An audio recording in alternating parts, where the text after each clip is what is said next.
You have just 1 minute before we get things underway, and here is the starting grid. So it's Fernando Barrosa on pole ahead of Leonardo Zini and Kiandra Ramadhipa. William Blanque goes from P4 ahead of Carlos Cano and Yaroslav Karpushin, all performing very well. Julian Pugliese goes from P7 with Coantines and Kiatisik Singapore on row 3. Monignane, Bellon and Abruzzo make up your 4th row.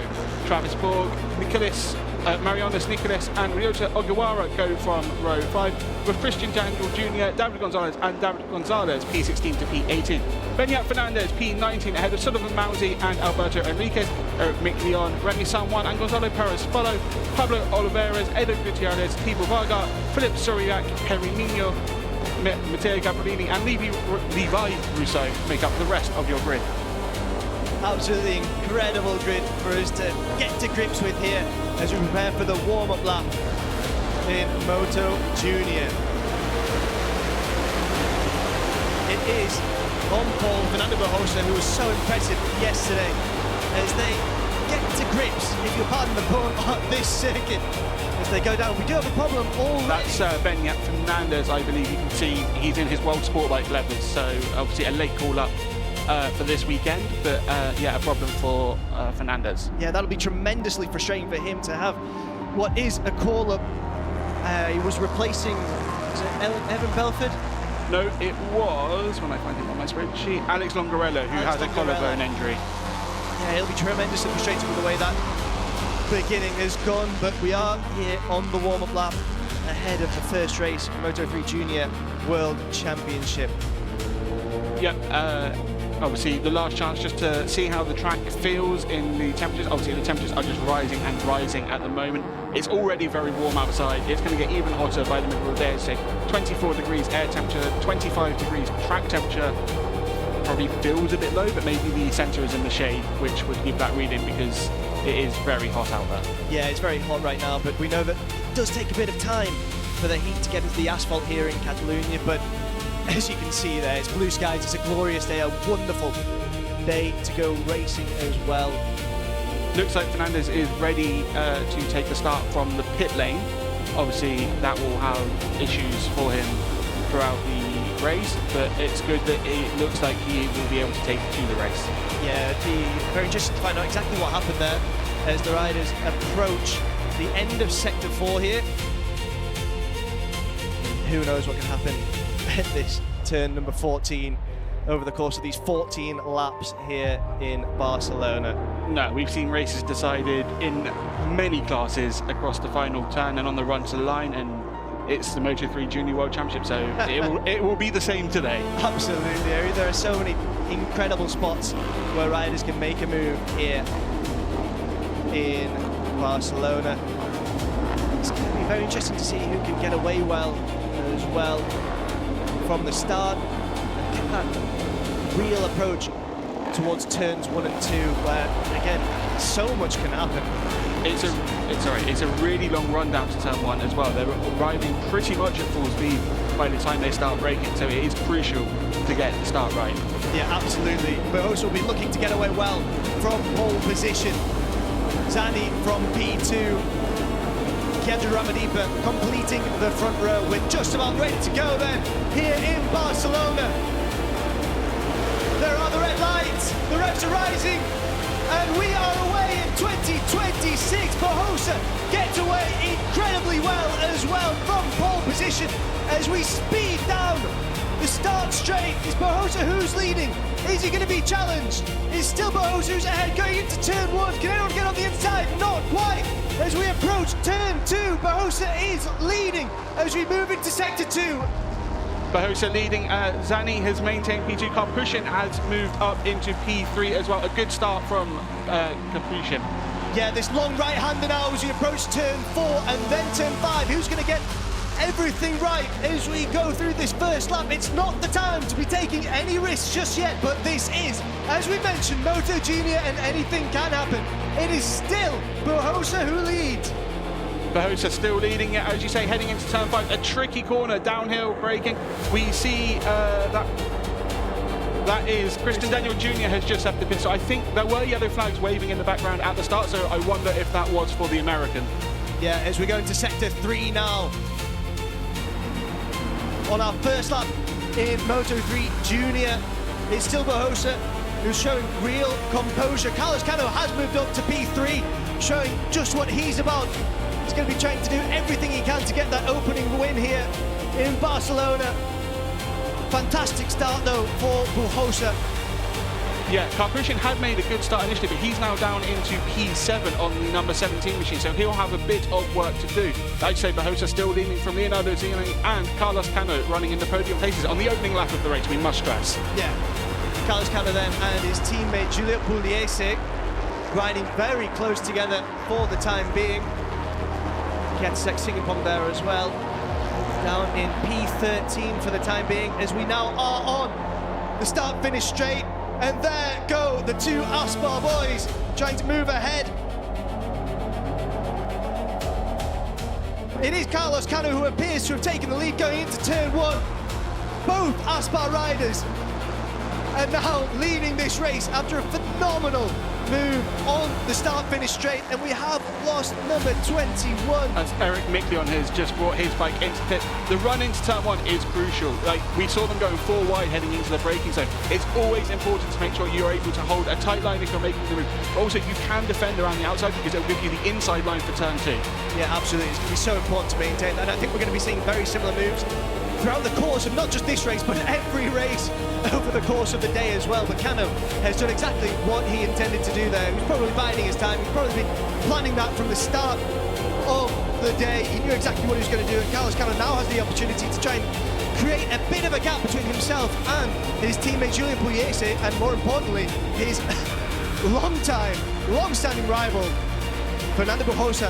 Barroso just made the move into turn 7. It's not really a place we see overtaking, even in a class like this, but he made it work, and he makes the move into turn 10 as well, up the inside to claim P1 back from his long-time rival. Yeah, what have we been saying over the course of this transmission so far? Barroso and Cano, we could not wait to see that rivalry renewed, and they've renewed it on turn 1. It's absolutely incredible. As soon as the season started, they were renewing that rivalry. As we head down the final 2 corners, again, it's Barroso leading, Cano just behind, but the slipstream will be crucial on this run to start lap 3. Yeah, for the time being, they're still very much packed together here. There's no leading group that's particularly clear. Cano just trying to rocket ahead there, and he does make move on the inside, but they're still on the run now to turn 1 here. It is Cano for the time being, but now Giulio Pugliese appears to have taken the lead. Is he going to take the lead into turn 1? He is. Is everyone going to be able to strike back at turn 2? It doesn't look like it, so it's Pugliese who takes P1 from Cano, but Cano in a good position still to take the fight, as Travis Borg sets the fastest lap of the race, a 1 minute 47.9. Yeah, absolutely incredible from Travis Borg. I mean, we've been so focused on the rivalry at the front. Travis Borg has been getting the job done, moving up through the pack, and is now in P5. As you mentioned, Giulio Pugliese has now taken the lead as well from Carlos Cano, his teammate in that Aspar Blue. Just to note on Borg, he was the only rider in the 1 minute 47's last lap, so he's just been quietly getting on, but putting in incredibly fast laps as he moved up the grid, now in P5. Yeah, absolutely incredible stuff from Travis Borg. Leonardo Zani now moving up into P3, just overtaking Fernando Barroso there. Yep, Zani making the move, Barroso very close behind turn 10, and Zani's actually just got ahead of Cano as well for P2, but turn 10, heavy braking zone, it will all change coming into this corner. I'll hold you to that. Let's see what happens going into turn 10. It is the hairpin, it is Pugliese who's still leading. On the outside goes Barroso. He's not able to really make his move there. Travis Borg was slightly offline through 10, but he's now going around the outside through 11 and 12 to try and make the move stick, and it looks like he has moved up into P4. That's an incredible move from the number 23. Absolutely incredible. Look at that. So many fastest laps there. It's Travis Borg in the 147 still, currently the only rider in the 147s, and he's got substantially faster than some of the riders around him. So let's see if he can maintain this momentum and just keep pushing. Travis Borg, what are you going to be able to do here on this slipstream? On the run into turn 1 then, he's on the ideal race line alongside Barroso. Can the number 69 defend? It looks like no. Borg's on the inside into turn 2. Yeah, absolutely incredible stuff from Borg on the inside there. It is Pugliese who's currently still leading as we go into sector 2. This is such an incredible battle, but he goes wide there and somehow still manages to stay ahead. Absolutely incredible stuff. Yeah, that's impressive from the number 31, just to keep that lead despite being slightly offline. Borg, again, he's running lines wider than anyone else, but he seems to be making it work. He'll have the inside into turn 5, but he's under pressure here from the number 24. Yeah, Guillaume Blanc is there with an attempt on the inside there. Excellent stuff from the Frenchman, and we're seeing really these Moto3 junior riders go to battle straight away, especially these two, Fernando Barrosa and Carlos Cano, giving it time and time again. They're side by side now, and it is Barrosa who gets ahead of his ETC rival, moves it to P2. A great move from Barrosa. We've seen him make a couple of moves, and he was last year while in what was then the European Talent Cup. On the run into turn 10, it's Cano, looks on the inside, but doesn't make the move stick. And there's 3 riders behind heading into that heavy braking zone, but everyone coming through okay. Yeah, it was such a difficult turn to master there. For the time being, our riders doing incredibly well, managed to maintain that grip. They're going to have to be looking after those tyres as well, though. But Pugliese still just ahead of the riders around him. Yep, and there's a move into the final corner there. That is Cano being demoted by Leonardo Abruzzo for P4. The Italian making a stunning move there.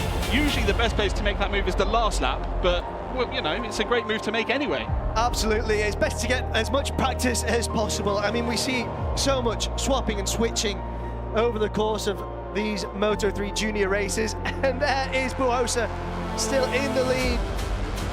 Cano was under pressure, or pressuring Brunso once again through turns 1, 2 and 3. It looks like Cano has come out in the provisional podium spots and a tighter line through turn 4 again.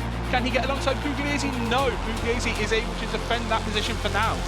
Yeah, it's a sweeping right-hander there, and it is Pugliese who takes the lead from Barrosa.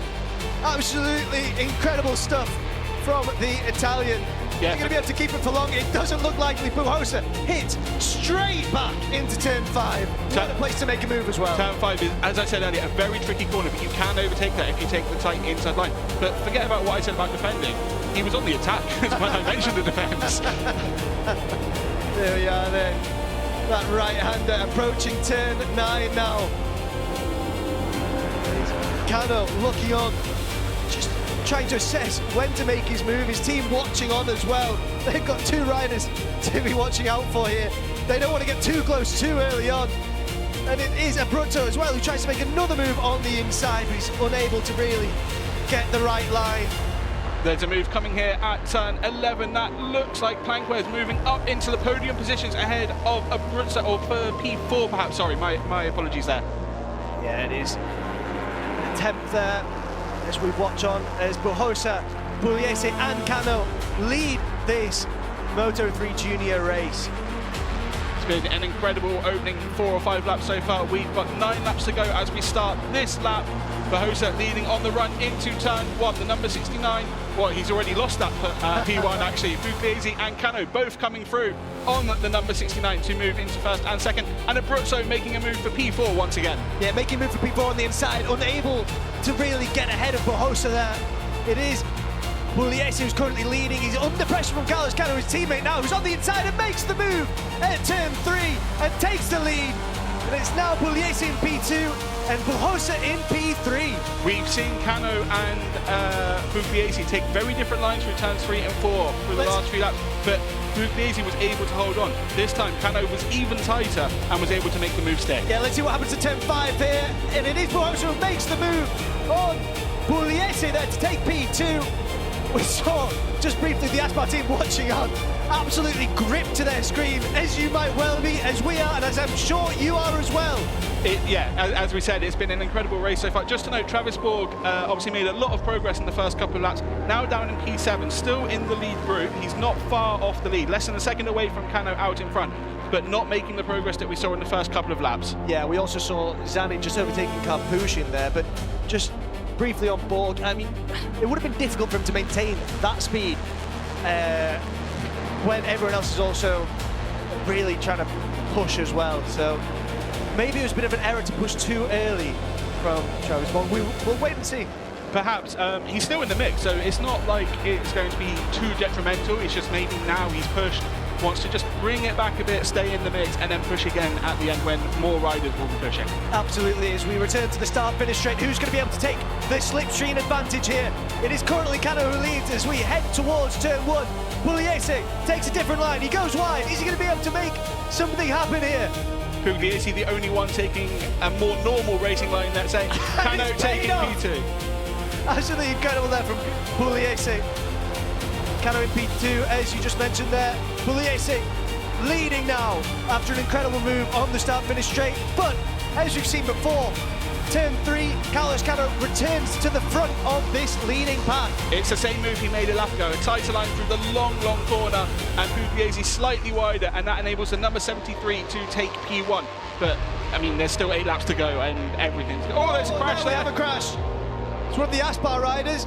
And Ramadhipa, I think, potentially. It looks like both riders are more frustrated than anything else, but we've got the yellow flag out there in Sector 2. It looks like, sorry, just dropping down the time machines is Karpushin and Travis Borg, and that'll be Borg is frustrated, yeah. Really frustrated. He was putting in an incredible ride, was the number 23. Yeah, that's... You can see why that kind of provokes this reaction from both of these riders. Yeah, and it looked to be in a bit of pain there as well. So there's concern. So it was on the exit of turn 4. We don't really see what happened. But yeah, obviously coming together perhaps just on the exit where you're trying to get across to the right-hand side of the track, the left-hander at turn 5. Yeah. Perhaps, I mean, we haven't seen exactly what happened. Yeah, we'll see if we can get any other images of that as we return to the front of the race and to the start-finish straight. Once again, well, we've seen so much action over the course of this race so far, and again, it is Pugliese with that outside line. This time around, it's Zani, though, who manages to take the lead on the inside. Excellent work. Zani just really premeditating what Pugliese was going to do there and has actually managed to make it stick as we go into turn 3. So he's done exactly what Pugliese was unable to do so in previous laps. Yeah, Zani with an incredible move, just taking the inside line to defend position, but also giving him the inside for braking under turn 1. We're just coming right through turn 4 now. There are still yellow flags out at turn 5 on our timing screen. We see the riders in the background there walking away, so there will be no overtaking there, and I believe the yellow flags will be out here as well, so we shouldn't see any moves, but from this point, we should start seeing overtaking. Yeah. Just moving to Sector 3, we're going to see racing regime, I think we can say. Yeah, just a slow motion shot under braking into turn 1, and then as Zani takes the lead through turn 2. But yeah, incredible shot though of the move being made. Absolutely, incredible work from our camera operators. As we return to this lead group and turn 10, another overtaking hotspot. We're seeing an attempt on the outside there. Just not quite enough, and it is still Leonardo Zani who's leading, and he's got a bit more of a gap than we've become accustomed to seeing so far as we go into turn 13. It does look like he has pushed on a little bit. The group has sort of splintered now. We did have 8 or 9 riders within a second a couple of laps ago. It's now just, well, in fact, it's just 3 across the line as Zani pulls the pin and looks to pull a gap, but Pugliese will take the slipstream heading into turn 1, and Cano obviously has a double slipstream. Yeah, and Bohosa has actually dropped down to P5 as well there. Pugliese is leading now. Zani dropping in right behind. Is he going to try and make a move on the inside? No, not for the time being. He's having to just wait, bide his time and make his move maybe. We're going into Sector 2. We're just seeing that the incident involving Karpushin and Borg will be investigated by the stewards after the race. We see Zani taking the inside line. He's copying Cano's move through turn 3. Pugliese able to defend briefly, but not under braking at turn 4. Zani takes P1. Zani leading now ahead of the Aspar riders, Pugliese and Cano. Try and make a move here. Going into turn 5, not quite close enough. And it is still Leonardo Zani who's leading. Zani is still leading ahead of his compatriot. We have now got the yellow flag in at turn 4, so if anyone does want to make a move there, obviously not on this lap as they've gone past it, but in the following laps, all under green flag conditions now. As we go through turn 9 now, onto this shorter straight, approaching turn 10, another excellent spot to make a move. Is anyone going to try and go for it? Well, just behind there, we're seeing Guillaume Planques making a move on Fernando Bohosa and managing to get ahead. Bohosa strikes back straight away. Bohosa was able to hold a tighter line through the second part of turn 10, but that did give him the outside from turn 11, and that means that he has been demoted again by Planques. Yeah, Plank, absolutely incredible stuff, managing to both defend and attack, showing us exactly what he's made of there. As again, we return to what is becoming absolutely crucial in this race. The start-finish straight and the slipstream here in Catalunya. Again, just across the line, 3 riders within half a second, but then there's another half a second to Plank just behind. So it looks like the top 3 are trying to break away as Cano makes, Pugliese makes a move for the lead, and there are big battles just behind, trying to see who is making the move side by side into turn 3, I believe that was, as David Gonzalez brings his bike into the pits. Yeah, it was Ramadhipa there trying to make a move, and here we back out with this incredible racing. 3 bikes side by side here. And it is Leonardo Zanni who moves ahead, but not for long as Carlos Cano takes the lead. Absolutely sensational stuff from the young Spaniard. Cano proving why he has moved up to this class after obviously the title in 24 and the almost title defense in 25. Straight away on the pace, his racecraft incredible as he looks to go with Zanni to pull a gap over Pugliese. They've got a little bit of one, but it won't be enough to keep the number 31 at bay for now. Yeah, just over 0.2 of a second between the top 2 and Pugliese there for the time being, but there's just nothing separating these riders. Now we are seeing the gap. It's about 0.4 between the leading 3 and Guillaume Planck. Planck still is within a chance of victory, because if these guys battle each other, which they're going to, he can close that gap if he's able to keep Bohosa behind. If they can follow him, this lead group of 3 will become 5, 6, 7 riders very quickly. Yeah, absolutely. I mean, even just using our eyes, we can see that that gap is becoming bigger, it's becoming smaller, it's varying a lot, it's oscillating, and the battle between the leading 3 is going to be playing right into the hands of this second group, Planks, Bohosa and Ramadhipa. Yep, just coming on to the final straight then as we cross the line for 4 laps to go, and it is 2 temps separating the top 3 across the line, with Planck 3 temps behind Pugliese. We just look to see Pugliese, I think that is taking his usual racing line, but Cano and Zanni alongside each other under braking. Who's going to come out on top? We wait to see, and Zanni moves into P2. And Ramadhipa there has overtaken Bohosa on the straight as well, taking full advantage of the slipstream. And yeah, it is Pugliese now who is leading from Zanni and Cano. Everything can change in such a short amount of time in this class. And there goes Pugliese again on Zanni. Carlos Cano's still behind. And here we see Planck as well, trying to make a move on the inside of Cano. He's not able to make it stick as we approach turn 5, but these riders, that gap has disappeared between the leaders here. That gap has disappeared. It looks like Pugliese on the inside doesn't make the move. There's Planck going up for P3 on Cano at turn 5. Oh, that's a big high side. Yeah, Bohosa there from pole position, and now with 4 laps to go, his race has come to an end with that high side. Oh. It's good to see him walking away after that, because that was a big, big moment he had on as he was applying the throttle, and a huge high side for the Spanish rider. A huge high side, he's walking away. His pride is going to be hit there because he's been doing so well over the course of this race. He's taken pole position, and now that is Ramadhipa who moves through on Cano and into P4. Absolutely phenomenal stuff from Ramadhipa there. Yeah, Ramadhipa putting in another sensational performance, as he did last year when he was in the European Talent Cup. Just going to see a replay of Bohosa's crash, I believe, and he just starts to lose the rear and then goes over the top of his machine. But good to see that he was able to walk away from that. Yeah, absolutely. We'll see whether he's able to get the bike ready for race 2 in Moto3 Junior as well, which will be coming up in just a few hours as we return the leading pack to the start-finish straight, and 2 different lines adopted by Zanni and Pugliese. Planck as well now in P3. It is Pugliese who takes the lead going into turns 1 and 2. Is Zanni going to try anything on these opening corners of the lap? He's not quite close enough. Not close enough yet, but Zanni was taking a slightly wider entry into turn 3, which could open up the corner for him heading into turn 4. It doesn't look like he's going to make the move before the braking zone, but if he can get alongside, he's going to dive for the move. He dives for the lead. He dived for it there. Leonardo Zanni.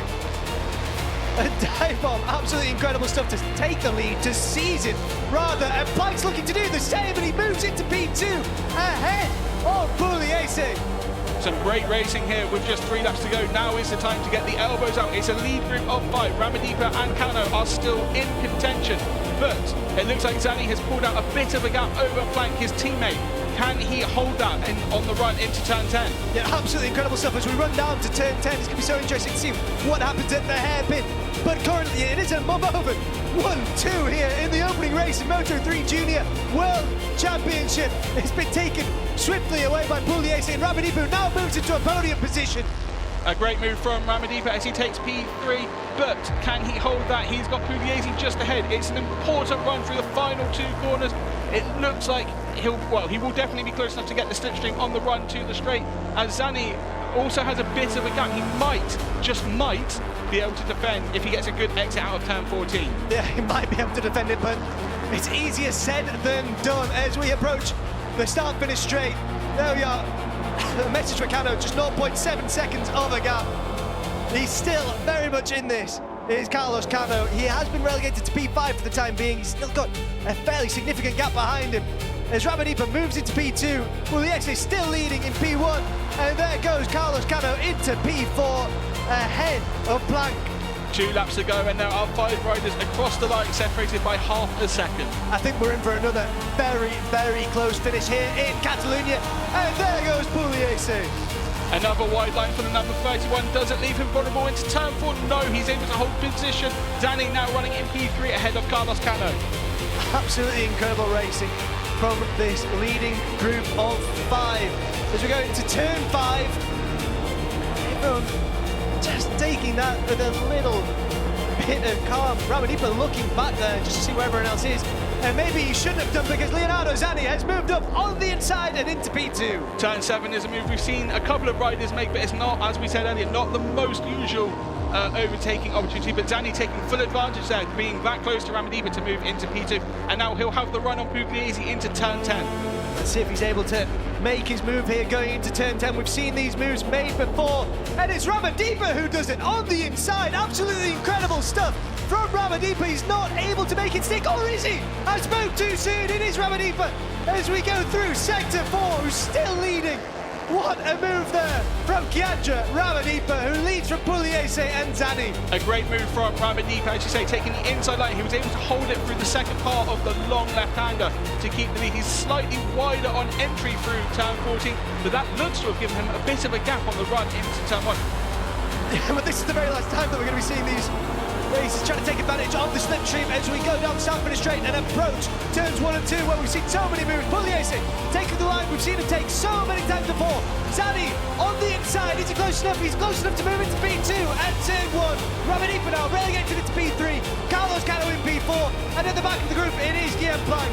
Well, Caventinez is actually quietly and impressively latched onto the back of this group. He is just half a second or so behind Pugliese in the lead on the last lap, and with the slipstreams you'll get on the run into turn 10 and on the run to light, he could be in a good position to make some late progress. Yeah, absolutely. He's absolutely managed to swell himself to the back of this leading group, slowly but surely, and it's still Pugliese from Zanni for the time being, but that could change at any point. We've not seen another move there at turn 5. Where is the move gonna come? It's Pugliese who's leading as we go into sector 3 here in Barcelona. Carlos Cano into P3 there. Pugliese was defensive into turn 5, but it didn't cost him on the run through turn 6 and into turn 7. But Zanni is all over the back of him, heading on the exit of turn 9 and on the run into turn 10. Yeah, this running is going to be so important. We've seen so many moves here over the course of this race, going down into turn 10. Zanni on the inside. Plank as well, but just not quite close enough. But Zanni does manage to take the lead, seizes it from Giulio Pugliese. Is he going to be able to hold it throughout this sector 4, and especially on these right-handers? We're going through turn 13 now. We've got just 1 turn to go. Leonardo Zanni takes the lead for the time being, but that could change. Pugliese not quite close enough. It is Zanni who is leading as we approach the finish line. Zanni is currently ahead, but that could change. That was so close.